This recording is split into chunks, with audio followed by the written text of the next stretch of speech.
Hey everyone, my name is Dr. Dolores Tarver. I'm a licensed psychologist here in Georgia, and it is time for the Tea. Tea Time with Dr. Tarver is a wellness based podcast.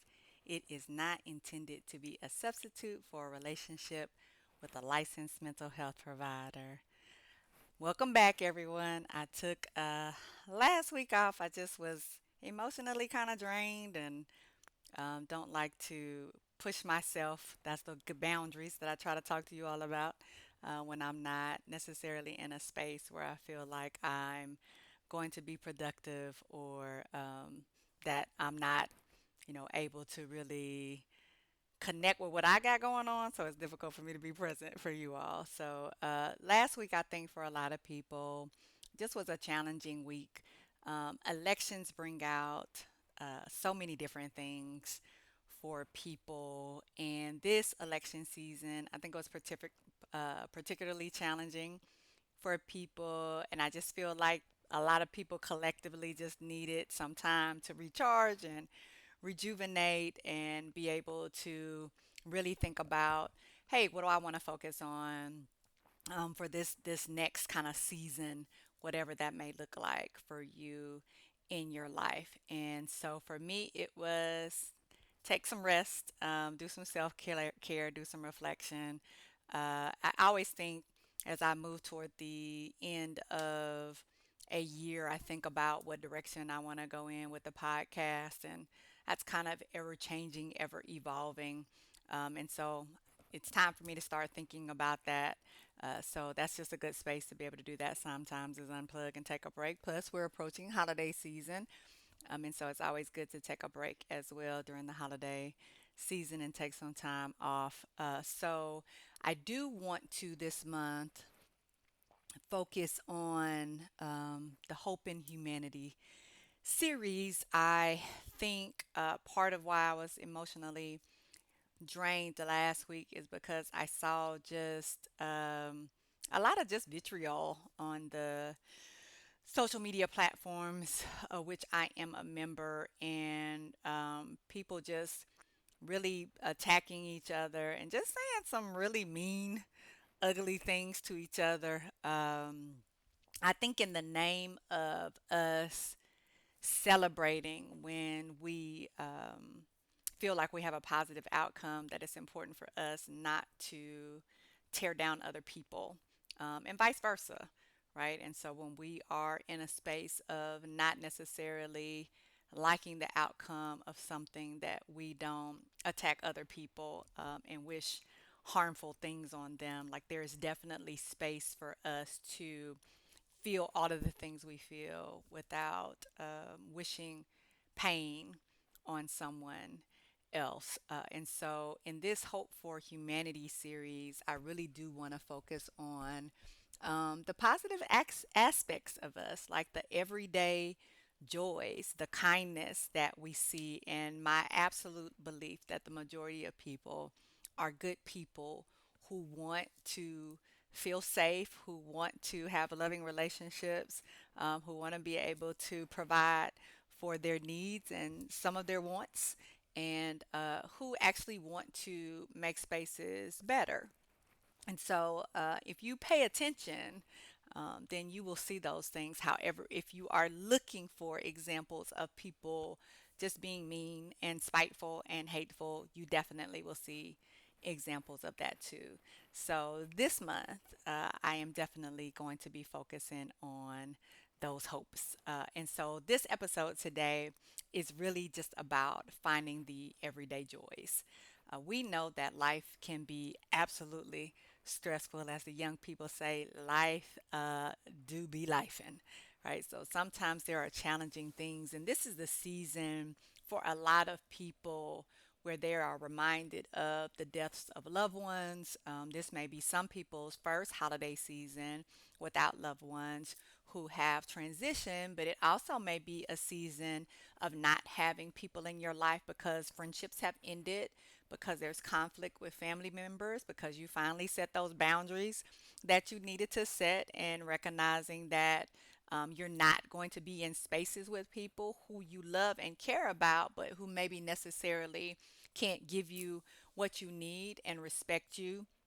Unfortunately, tis the season where, for a lot of people who are survivors of sexual assault, have to make decisions about their own safety and their own comfort because family members will not protect them. And so you're still inviting perpetrators to the family gathering when you know that they have people who they have abused and harmed in the family. And so, unfortunately, for some people, they're having to make decisions to not engage with the family members they do love, that they do care about, because people aren't willing to speak up and say things because, oh, it's the holidays, or oh, I don't want to bring that up, or oh, that happened so long ago, right? And so, unfortunately, for some people, that may mean that they are not engaging at all, or that they're having to choose other ways to spend that time. Maybe they're going to do some volunteering, right? So these are tough times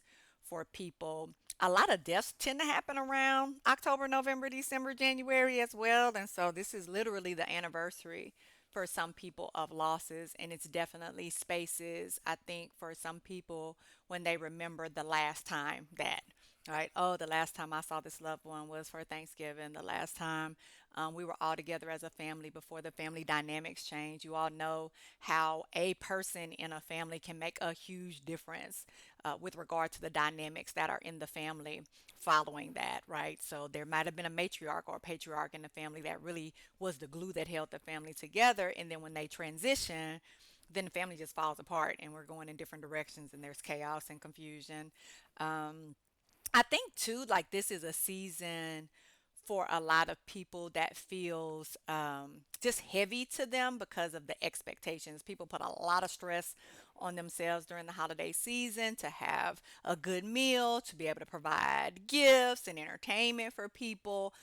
Financially, I think a lot of people end up putting themselves in dire straits, and it takes them, a year or two, sometimes more, to pay off the debt that they incur during the next couple of months. And so, for some people, that struggle of things have changed and I'm no longer financially in this place, maybe because of the loss of a loved one, or it could be because jobs got downsized, or we're just in a different position financially. But I don't want to have to make that adjustment, because I think for some people that feels like grief too, when you have to go from living a certain way to downsizing. And we work so hard, and it's just can be really difficult when you feel like you're working so hard, but you're not able to make your ends meet. That's a typically tough time for people too. And so during these next couple of months, like I really like to highlight ways for us to take good care of ourselves, and ways for us to be able to make sure that we're finding and making joyful experiences without putting ourselves in situations that ultimately we're going to have some regret about because we, overspent, or we're in spaces where we didn't feel safe or respected, or felt obligated to show up and do things that really don't even fit with who we are. There are certain people who are in families where you have to alter your appearance when you go home because you recognize that the family isn't going to accept you if you walk in the space of who you really are. And that can be really tough for people as well, because then that means I have to make a decision about not being true to myself in order to spend time with you, or not to spend time with you and be true to myself. And then what's that going to look like? Because again, that may look like me not necessarily having the spaces that I'm used to having in nurturing ways, right? A lot of us have traditions that we engage in over the holiday, and so the loss of those can be really hard. So, this is why it's important for us to find the joys, because it allows us to be able to navigate the spaces where sometimes we don't feel like we have as much power, the spaces that feel sometimes like just difficult choices for us that we have to make, because we want to choose ourselves and choose our well being. The challenges of cutting people off, I know that can be really hard for us because we love people so much. It can be very difficult. For some of us, struggle to be able to end relationships. Like no matter how people treat us, just feel like, oh, I don't want to give up on a person. I don't want to let them go. And so it can be really hard for us, even when we recognize, like, to be able to show up and support them means that we lose us and sometimes kill us, kill ourselves, to the extent that we're trying to save them, pull them along, rescue them, take care of them. all of those things, right? So, what do finding daily joys look like? We celebrated Veterans Day yesterday in honor of all of the men and women who have served, who have made it possible for us to have the freedoms that we have. And we definitely appreciate your service. And we understand that because of you, we're able to do a lot of the things that we can do with safety and security. And so your value is immeasurable. However, we also know that veterans struggle with a lot of things. Most times, um, you're going to find that if anybody that is served in the military is going to have some negative consequence associated with that service, whether that's hearing loss or back, neck, shoulder pain, knee pain, insomnia, um, flashbacks, hypervigilance, nightmares. Um, the potential to have sexual trauma when you're in the military.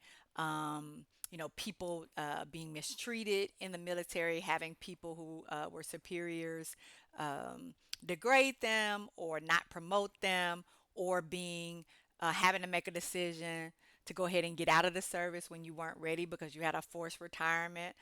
So a lot of these things that affect our veterans are not necessarily things that everybody is aware of who hasn't served. And so I think sometimes we are a little bit insensitive to the needs of our veterans, and a lot of which struggle with being able to get connected with their VA benefits. Some of them are very prideful and don't want to feel like they're getting handouts. Sometimes they don't know what steps to take in order for them to get the benefits they deserve.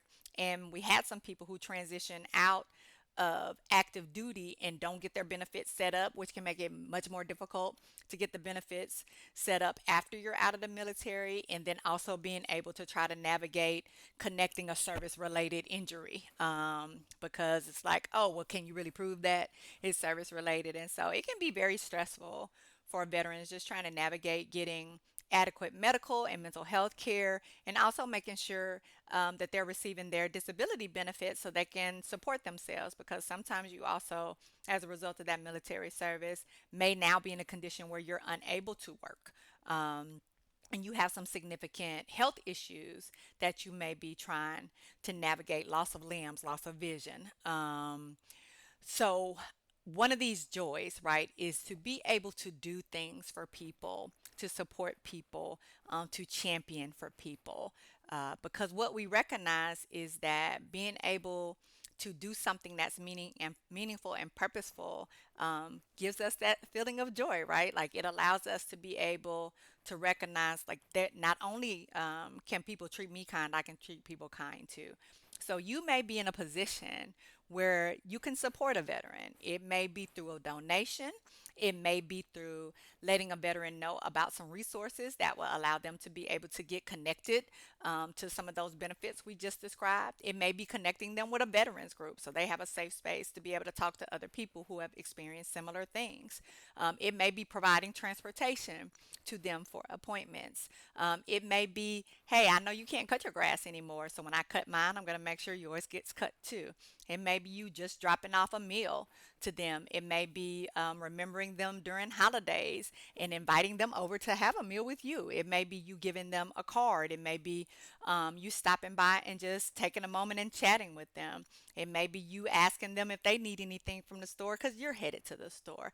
And so just thinking about if there may be people in your life, you probably have veterans in your family, and just checking in with them and asking them what they need. And some people will say, oh, I don't need anything, but thank you so much for asking. But even the act of just asking someone if there is something that you can do for them, or letting them know that you're already going to do something, so you're not putting me out, ma'am or sir, by having me do these things for you because I was going to do them anyway, can sometimes feel more like an invitation. Hey, come with me. Let's spend some time together.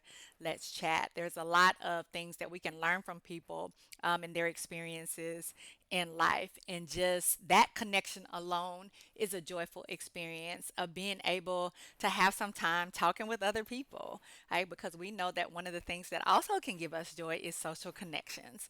And being able to learn more about people is one of the greatest ways to be be able to foster a relationship with someone. And we know it takes about 90 interactions to make a friendship. And so there is some potential for you to be able to connect with someone who may be isolated during this time. Maybe their family is gone, maybe they're not in a place where they're living where close to their family, because maybe they stayed the last place they were stationed.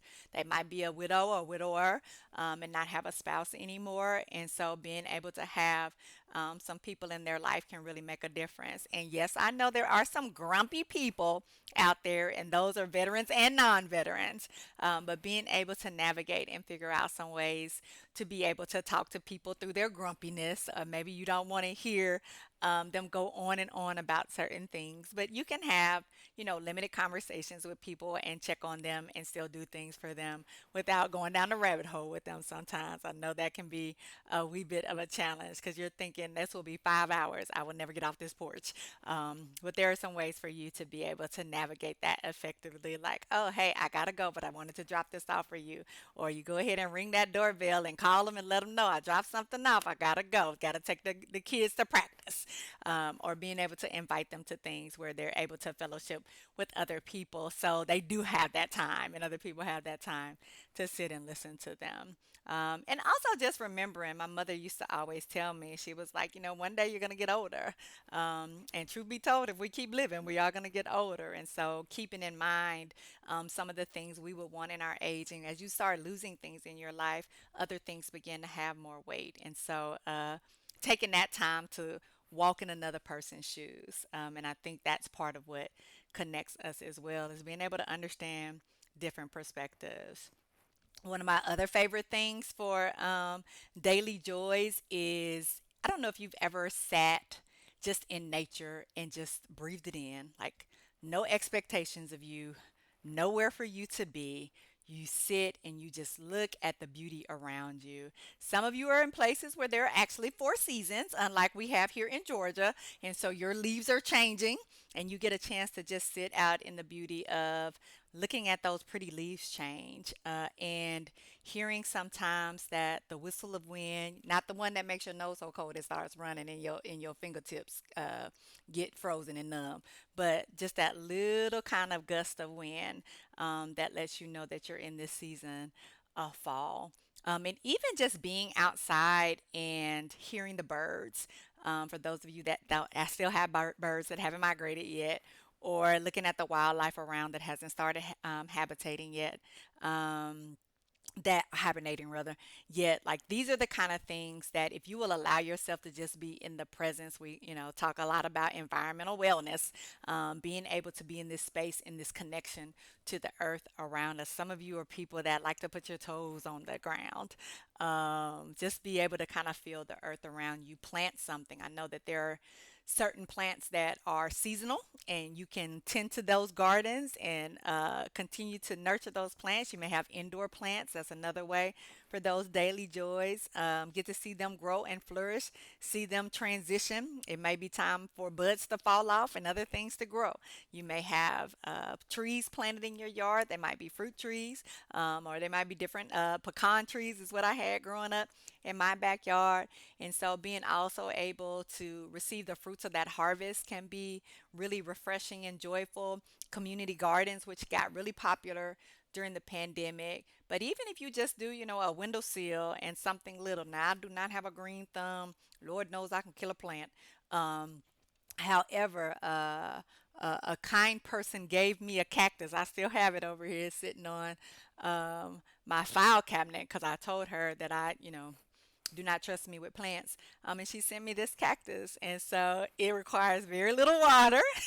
And so it's still alive. It blooms, and then, it'll come back. And I remember, like, oh, that probably needs a little water. Put a little water in it, it's still alive. So we've been holding on yet strong. And so those kinds of things can be really joyful for you too.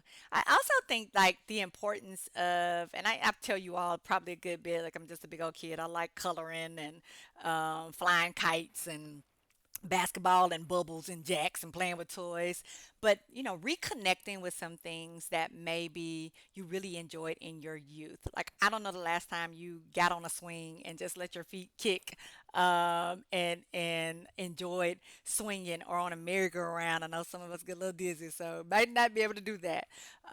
Or the monkey bars on a playground, or for those of you that like beaches and building a little sand castle. So being able to just kind of find those things, those old games, Uno, and I guess they're not old, the kids still play Uno, Life and Monopoly and Candyland. And just taking some time and reconnecting with those things, a puzzle with the family. Like memory games are still some of my favorites. You all remember those matching games where you had to pick the two cards that were similar? My child is so good at those, and I can see the same thing 5 times and still pick it and forget. Like, oh yeah, just picked that one last time. But it's such a fun thing to be able to play a game with someone, to be able to laugh and just let go and not have responsibilities and not have to make tough decisions and not have people calling your name and not have expectations placed on you, but just being able to be in that moment is really joyful. I know a lot of you really enjoy music. It has the capacity to change that mood state and definitely bring you in that space of joy. You probably have some old school classics that you really enjoy. When they come on, you like, oh my goodness, I haven't heard that in so long. And you just start smiling and singing to the top of your lungs, as if you are right there in the arena giving a concert. Remember all the words and everything, and it comes immediately back as if you just sang it yesterday. And then there are those songs that you haven't heard before, but there's just something about them. It might be the melody, it might be the lyrics that just really speak to your soul and they make you smile. Music has the power to do so much. And one of the things that music has a tendency to do is it has a tendency to heal us in our hurts. And so sometimes when you're in that space of looking for joy, putting on some good music can absolutely be the way to get there. I definitely will tell you that some people are visual people. You may like painting, you might like creating things. Some of you are builders, and you'll get out there in your wood sheds and you will make just a table, like, and benches. I would be nailing my fingers to something, which is why I'm not allowed to use power tools. But you have something in your mind and you create it and you build it, and it gives you such joy to have that finished product.